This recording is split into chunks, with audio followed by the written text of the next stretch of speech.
नमस्कार, जय हिंद शिक्षक मित्र हो. पवित्र पोर्टल मार्फत आगामी जी शिक्षक भरती होणार आहे तर त्यासाठी शिक्षकांना जे पात्र विद्यार्थी आहेत, पात्र शिक्षक आहेत, त्यांना पवित्र पोर्टल मार्फत मुलाखतीसह आणि विना मुलाखतीसह असं ऑप्शन जे आहे तर ते शिक्षक भरतीसाठी जे आहे तर ते अवेलेबल केलेलं आहे.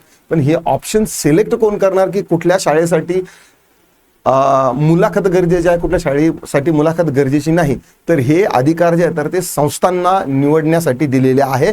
अशा पद्धतीचा हा जो GR आहे, म्हणजे आता इथून पुढे संस्थांसाठी काय प्रोसेस आहे, म्हणजे शिक्षक भरतीसाठी काय प्रोसेस आहे हे देखील एक GR आलेला आहे. सदरील GR जो आहे तर हा 2 एप्रिलचा आहे आणि यामध्ये काय आहे, पवित्र पोर्टल मार्फत शिक्षक भरतीचा मुलाखतीसह हा प्रकार निवडणाऱ्या शैक्षणिक संस्थांनी उमेदवारांची निवड करण्यासाठी अनुसरायची मानक पद्धती, ही जी SOP आहे तर ही शैक्षणिक संस्थांना दिलेली आहे, विद्यार्थ्यांना दिलेली आहे. त्याचाही 2 एप्रिलचा जो GR आहे तर तो घेतलेला आहे.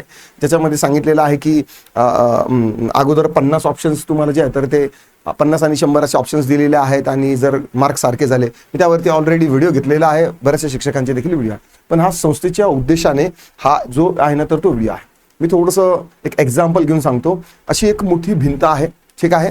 या भिंतीच्या पलीकडे सगळे टेट पास झालेले सगळे शिक्षक आहे आणि त्यांना सांगितलेलं आहे की तुम्हाला शिक्षक भरती व्हायचं असेल तर तुम्हाला काय करायचं आहे, तुमचं नाव, गाव, पत्ता, शिक्षण, वय, तुम्हाला कुठली संस्था पाहिजे, काय पाहिजे ते तुमच्या मेरिटनुसार तुम्हाला फॉर्म भरायचा आहे. तर त्यासाठी ही जी भिंत आहे, ही भिंत म्हणजे काय की आपलं पवित्र पोर्टल, ठीक आहे. या पवित्र पोर्टलवर, या भिंतीवर तुम्हाला तुमचं नाव जे आहे तर ते लिहायचं आहे.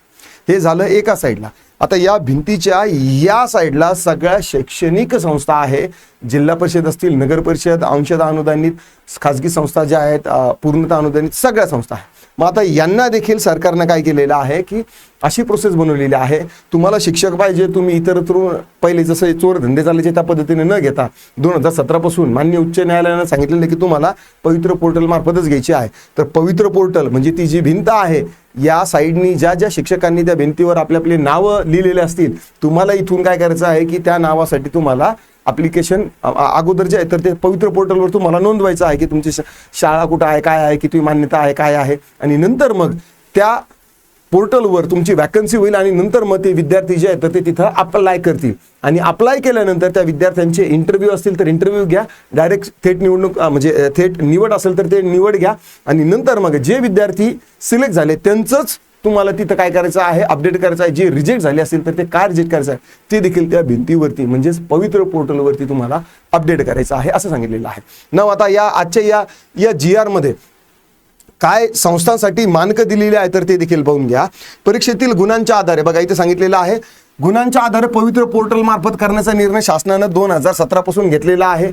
आता मध्यंतरी एक 3-4 दिवसापूर्वी अगोदर एक आलेला आहे की बाबा आता जे जुने जे पोर्टलला बायपास करून ज्यांनी भरती केलेली ना त्यांच्या सगळ्यांच्या चौकशा लागलेल्या आहे, ठीक आहे. सध्या स्थितीत खाजगी व्यवस्थापनाच्या अनुदानित, अंशतः अनुदानित, विना अनुदानित शाळांमधील शिक्षक पद भरतीसाठी संबंधित व्यवस्थापनांना मुलाखतीशिवाय, ठीक आहे, कसं मुलाखतीशिवाय व मुलाखतीसह या दोन्ही विकल्पापैकी एक, दोन्ही ऑप्शन पैकी, म्हणजे माझी जर संस्था असेल, मला जर शिक्षक घ्यायचे असेल तर मला अधिकार आहे की मला त्यांचा इंटरव्ह्यू घ्यायचा आहे की नाही. हे दोन्हीपैकी एक कोण ठरवणार, संस्था ठरवणार आणि विकल्प स्वीकारण्याची मुभा जी आहे तर ती दिलेली आहे, ठीक आहे, यामध्ये दिलेली आहे ना. आता त्यासाठी उपलब्ध आणि त्यानंतर काय आहे की एकाच 3 म्हणजे एका जागेसाठी किती 3 विद्यार्थी जे आहेत तर ते उपलब्ध करून दिल्या जाणार आहे. त्यापैकी तुम्हाला कुठले विद्यार्थी घ्यायचे आहेत तर ते त्या पद्धतीनं घेऊ शकतात, ठीक आहे.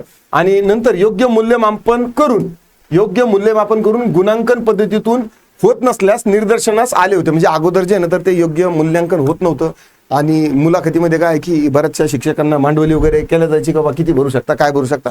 आजही तो प्रकार नाहीये असं कोणी छाती टोकपणे म्हणू शकत नाही, ठीक आहे. तर सुधारित ही जी प्रक्रियेनुसार 100 गुणापैकी सर्वाधिक गुण प्राप्त करणाऱ्या उमेदवाराची निवड करून त्यास नियुक्ती देण्यात येईल. आता त्यामध्ये त्यांनी काय आहे की 75% जे मार्क्स आहे तर ती टेटची धरलेले आहे, म्हणजे टेटचे जेवढे मार्क्स असतील त्या 75%च्या याच्यात असणार आहे, ते थोडेसे कमी जास्त होतील ते, ठीक आहे.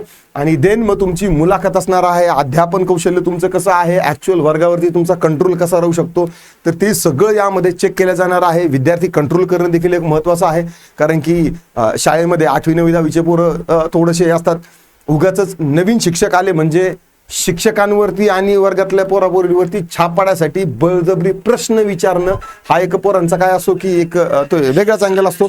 तर येस, विद्यार्थ्यांवर तुमचं कंट्रोल आहे की नाही ते देखील चेक केलं जाणार आहे आणि नंतरच मग जे आहे ना तर ती नियुक्ती देणार आहे, कारण त्याचे सगळे जे आहेत ना तर ते मार्क्स देखील आहे. जर समजा 2 कॅन्डिडेट आहे, सगळ्यांना सारखे मार्क पडले, दोघांना सारखे मार्क पडले, तर त्यांचं वय कॅल्क्युलेट करणार. जसं जास्त वय आहे ते सारखं वय जरी भरलं तर नंतर मग 12वीचे मार्क्स जे आहेत ना तर ते कॅल्क्युलेट करणार आहात.